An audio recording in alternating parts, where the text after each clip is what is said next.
Hari tu kita dah tengok game kategori lelaki. Hari ni kita nak tengok pula kategori perempuan di mana GM Ramesh Babu Vaishali lawan GM Katrina Lucknow. Kat sini kalau dia menang, dia akan jadi juara. Kalau dia kalah, tak dapat lah. Okey, dia mulakan dengan pawn ke E4 dan Lucknow balas dengan pawn ke C5. Kita ada Sicilian defense kat sini.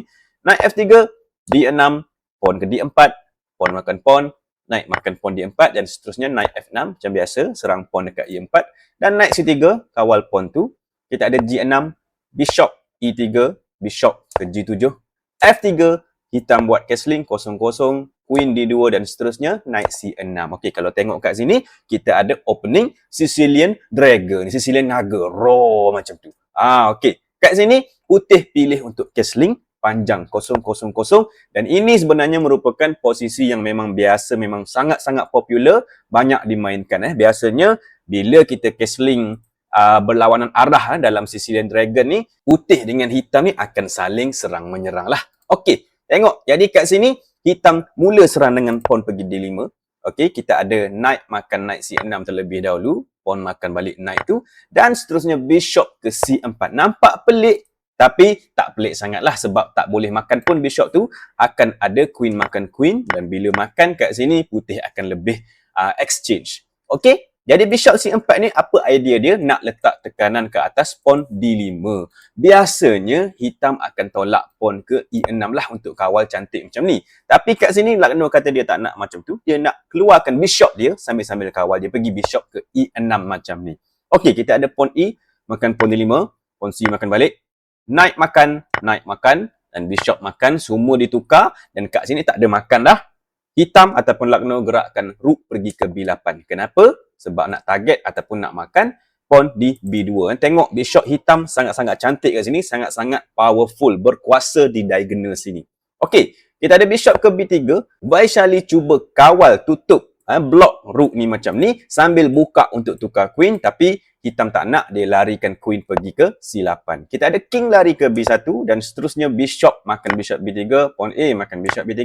Dan pawn tolak ke A5 dengan idea untuk tolak ke depan. Untuk hancurkan kubu putih kat sebelah sini. Tengok, putih tak sempat pun menyerang lagi. Cuma kat sini kalau korang tengok, pawn ni macam free. Tapi tak free. Jangan makan. Sebab apa? Sebab kalau queen makan kat sini, ini adalah perangkap dari hitam. Dia akan letakkan rook pergi ke A8 dan kita dapat tengok ada bahaya kat file ni.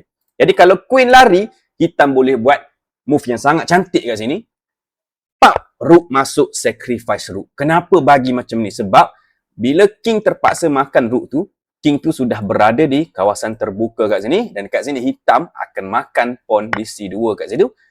Nak buat apa? Nak buat checkmate lah. Nak makan pawn ni untuk checkmate. Bukan satu je, dua. Dua cara checkmate ada. Sini pun checkmate. Jadi ini adalah sangat menakutkan untuk dimainkan oleh putih lah. Okey? Baik.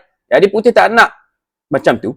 Lepas pawn A5 dia tak makan lah. Dia pergi bishop ke D4 sebab dia cakap dia nak tukar bishop hitam yang sangat kuat ni. Mestilah hitam tak nak. Hitam tolak pawn pergi E5 kat sini. Bishop undur ke C3. Dan kita ada pawn ke A4. Okey, pawn B makan pawn A4. Dan queen C4 kat sini. Nak makan pawn tapi pawn ni dah memang tak boleh kawal. Okey, Vaishali tolak pawn B3. Still, masih lagi pawn A4 boleh dimakan kat sini. Sebab apa? Sebab tak boleh makan pawn queen. Ada open check. Alright. Okey, rook hash ke E1 oleh Vaishali. Dan kita ada rook ke B5 kat sini. Rook E4 cuba serang queen. Queen lari ke E7.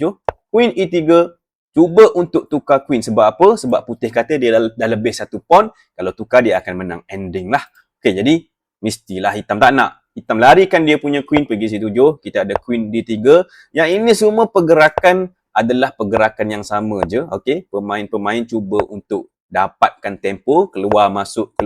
Cuba untuk tukar, lari dan sebagainya. Okey, kat sini serang queen, queen lari lagi dan queen pergi E4. Okey, kita ada rook F ke A8. Cuma kat sini memang nampak macam menakutkan, nampak macam putih sedang kena serang. Tapi hitam sebenarnya tak boleh nak masuk pun selagi bishop ni ada. Memang tak boleh buat apa-apa sebenarnya. Okey, kita ada kat sini rook ke C5. Cuba untuk letak tekanan. Ada 3 pressure tekanan kat situ. Tapi kat sini hitam tak kisah pun dia gerakkan pawn pergi H5. Okey, kenapa dia tak kisah? Sebab sebenarnya pawn ni tak boleh dimakan pun. Kalau bishop makan pawn E5 tu, itu tak free. Ini perangkap dari hitam pula. Sekali lagi, Lucknow nak buat rook masuk ke A1 check. Dan kat sini, kalau masuk kat sini memang habislah. Kalau king lari, memang rook satu lagi boleh masuk. King terpaksa keluar dan kita dapat tengok rook mati percuma kat situ. Okay? Tetapi, kalau bishop makan rook, macam ni contoh bishop makan rook A1, ini lagilah tak bagus sebab rook makan terus checkmate lah kat sini. Tengok, bishop sangat-sangat powerful, sangat-sangat berkuasa. Jadi kat sini selepas pawn H5, Baishali tak makan pawn tu, dia tolak pawn pergi ke G4. Kita ada pawn H makan pawn F makan pawn, dan king pergi ke H7. Kat sini rook C pergi ke D5, doublekan rook macam ni, dan kita ada queen ke C6. Bishop ke B2, larilah masuk balik, dan rook A2 kat sini, dan G5. Kenapa G5? Sebab nak buka ruang. Mungkin ada sesuatu yang boleh buat, sebab ruang bawah terbuka, ruang tepi terbuka, dan benda kat sini ini adalah satu tempat ataupun petak yang bahaya untuk king duduk. Okey, kita ada queen ke B6 kat sini. Queen H4 check, king lari, dan kat sini rook tak boleh nak masuk lah sebab queen ada kawal lagi. Kita ada queen E4 balik, dan kat sini disebabkan Lucknow ataupun hitam cuba untuk serang juga. Masa tak banyak, ada 5 minit je dua-dua pemain. Jadi hitam buat blunder besar dengan rook pergi ke A4. Nampak macam menyerang queen. Memang tak boleh makan, kalau makan ini checkmate. Nampak macam agresif, sangat-sangat bahaya. Tapi sebenarnya ini blunder yang besar. Sebab apa? Sebab kat sini putih mula dengan rook pak masuk check kat situ. Okay? Selepas king lari ke H7, kat sinilah Baishali ataupun putih mainkan move yang sangat bagus. Okey, korang boleh pause video ni kat sini dan cari apakah gerakan kemenangan oleh putih. Ini move sangat susah nak cari, Super GM pun susah nak jumpa. Tapi kalau korang dapat jumpa, maksudnya korang seorang pemain yang bagus lah. Okey, sementara korang cari, saya cerita sikit lah. Baishali kalau dia berjaya menang jadi juara candidates, dia akan terpilih untuk pergi lawan dengan GM Zhu Wenjun dari China di kejohanan dunia. Kalau dia menang lagi kat situ, dia akan jadi juara dunia yang baru lah. Okey, baik. Apakah move dia? Jumpa ke tak? Jangan risau, Super GM pun tak jumpa. Move dia C4. Sangat simple, sangat senang. Satu step dia cuma sangat kuat. Sebab apa? Idea dia kat sini senang je. Nak tutup laluan rook ni, kawalan rook ni nak tutup. Dia nak queen pergi ke H4, checkmate. Dan kat sini kalau korang tengok betul-betul, memang dah tak ada defend. Sebab apa? Sebab kat sini, satu je cara boleh defend petak ni, ialah queen pergi ke F2. Okay? Sambil defend, sambil nak buat checkmate. Tapi ini pun boleh putih settlekan dengan rook balik, sambil defend, sambil serang queen. Kalau queen larilah ke mana-mana sekalipun, okay, kat sini contoh lari sini, kita boleh makan-makan. Dan selepas tu, rook akan dimakan percuma. Tiba-tiba hilang satu rook, memang susah nak menang lah. Okay, jadi sebab tu, kat sini, queen F2 tak dimainkan, tapi Lucknow cuba sacrifice rook dengan rook makan pawn C4. Sacrifice je sebab rook tu memang akan mati.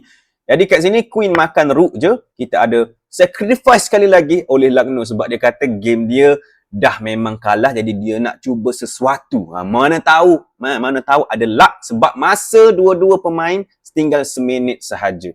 Okey, rook makan bishop check, king makan dan pawn tolak, buka bishop yang powerful, tapi adakah ini mencukupi? Memang tak. Okey, queen datang sebab nak buat checkmate, tapi ini boleh di-defend, tutup macam ni. Kita ada queen lari F5, queen D5 cuba untuk tukar, queen tak nak, rook ke C2, queen F4, rook ke E1, cuba untuk makan pawn ni, pawn E3, dan kat sini ada ancaman besar lah. Queen nak check kat sini ataupun rook nak pergi ke belakang ni, memang hitam dah kalah, jadi hitam resign dan menyerah kalah kat sini.